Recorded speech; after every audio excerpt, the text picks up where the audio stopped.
ద్రవిడ భాషలో ఉన్న నాలాయిర దివ్య ప్రబంధము వేదముల సారము.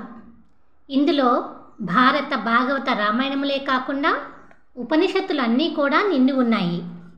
ఈ నాలాయిర దివ్య ప్రబంధములో నమ్మాళ్వారు రచించిన 4 రచనలు 4 వేదముల సారమై ఉన్నవి.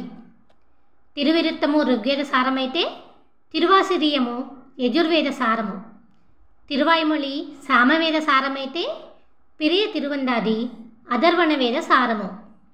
తిరుమంగయ్యాళ్వారు రచించిన పెరియ తిరుమలి, తిరుకురందండకము, తిరునెడుందండకము, తిరువెళుక్కూతురుక్కై, సిరియ తిరుమడల్, పెరియ తిరుమడల్ అనే 6 రచనలలో వేదములో ఉన్న ఎన్నో విషయములు వివరించబడి ఉన్నాయి. ఉపనిషత్తుల సారమైన 32 బ్రహ్మ విద్యలను అతి సున్నితముగా, అతి మధురముగా తన తిరుప్పావై 30 పాశ్రములలో చాలా జాగ్రత్తగా పొందుపరిచినది మన ఆండాళ్ తల్లి.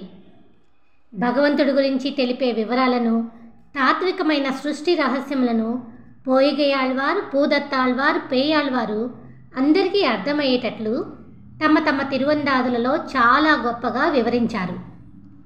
ఈ నాలాయిర దివ్య ప్రబంధము యొక్క గొప్పదనము ఏమిటంటే, ఏ పాశ్రములో అయినా సరే, ఆళ్వారులు దేని గురించి చెప్పినా సరే, ఏ విషయం గురించి మాట్లాడినా అందులో ఆ భగవంతుడైన ఆ శ్రీమన్నారాయణుడే నిండి ఉంటాడు.